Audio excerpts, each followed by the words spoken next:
So you've seen a show like this. There's a hidden camera, an innocent, unsuspecting person is put into an uncomfortable situation, and the whole premise of the show is to see what that person would do in a moment of stress, uncertainty, or moral conflict. But think of the production costs of this whole charade. You might have to clear an entire business out for a day, build fake walls to hide cameras, you've got a production crew, you need to hire actors. What if this person doesn't behave like you want them to? Seems like a lot to gamble on the chance reaction of one person. Well, it turns out it's actually a pretty safe bet. In 1968, two social psychologists named Latané and John Darley had specific interest in how human beings responded to emergency situations, particularly when there are other people around. They devised an experiment where an emergency situation would be simulated. A subject was put into a room alone and told to fill out a questionnaire. After a few minutes, smoke starts to fill the room. The smoke continues to get thicker and thicker. What percentage of subjects do you think leave that room and report the smoke? And what percentage don't do anything at all? In this scenario, 75% of the subjects reported the smoke. But here's where the study takes a turn. In the second scenario, there were groups of 3 people in the room, but only one is a subject. The other 2 are actors, instructed to notice but ignore the smoke. Only 1 out of 10 subjects reported the smoke. How can 75% of subjects turn into only 10% simply by introducing other people into the room?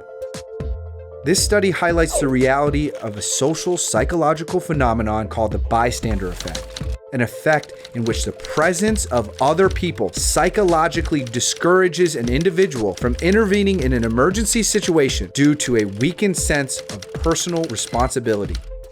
Generally speaking, the greater number of bystanders, the less personal responsibility someone feels to help, and the less likely it is that one of them will. But not you, right? If you witnessed an emergency, you would certainly help someone in need, right? You're probably saying to yourself, of course. But so would have the people in Zhuhai, China on April 21st, 2017. That date and location are important because it highlights the bystander effect not in some controlled experiment, but in the real world with real consequences. It's early morning. A woman is crossing a busy street at a crosswalk. As she stops for passing cars, a taxi is driving towards her and doesn't even touch the brakes. She's hit by the car. The taxi drives away. We don't want to show what happens next. And yes, some of that comes from the gruesome nature of what happens to this woman, but mostly it's due to this feeling of hopelessness. As she lays there in the street, unable to move, clearly in danger, nobody does a thing. Dozens of people pass her by. Cars drive around her. They see her in desperate need, and they do absolutely nothing. 62 seconds later, the woman is run over by another car. And she dies. The bystander effect is real, and until we understand it, we are vulnerable to fall prey to it. There is a 5-step cognitive process bystanders go through when witnessing a situation with dangerous consequences. It is important for you to understand. Notice that something is happening. Interpret the situation as an emergency. Assume a degree of responsibility. Choose a form of assistance. Take action. Talk is cheap. Sometimes doing what's right requires courage over fear, and as the saying goes, fear is peeing your pants.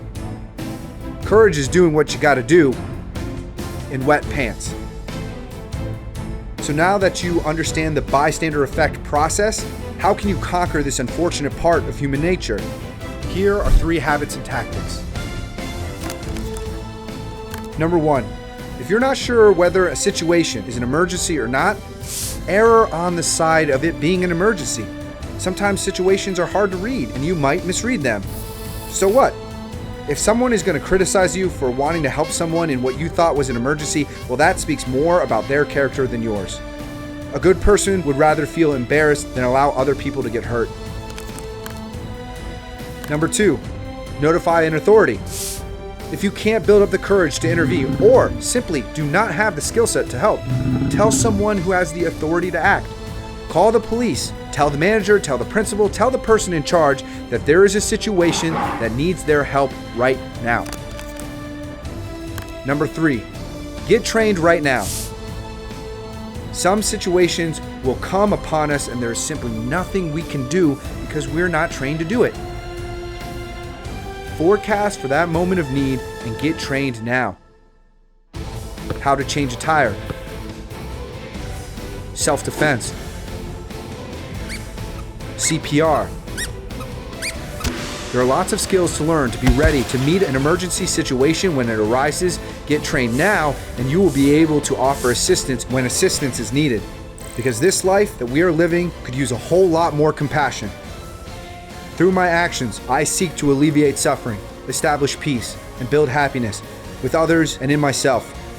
I recognize that the world is in great need. Because of this need, I am needed. My belief in the importance of a promise is strong. However, I know that doing what is right will always be more important than keeping a promise. Commitment holds me accountable to my compassion. It does not blind me of it. 90% of the people watching this video right now are probably thinking they are compassionate. They do care about others. 90% of the people watching this video are probably saying they would have helped that lady on the streets in China or called out the smoke in that room. But that's just not true. Even the most confident of us must recognize that the tendencies of the bystander effect are part of human nature. But we also must remember that it is human nature to change human nature. For it is not natural to cure cancers, to go to the moon. Those things go against human nature, but we still did them. And defeat the bystander effect?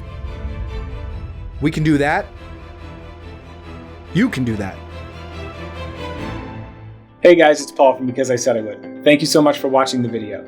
You may not know this, but Because I Said I Would runs programs in juvenile detention centers and prisons where we pair videos like this with workshops teaching concepts like honesty, self-control, and accountability.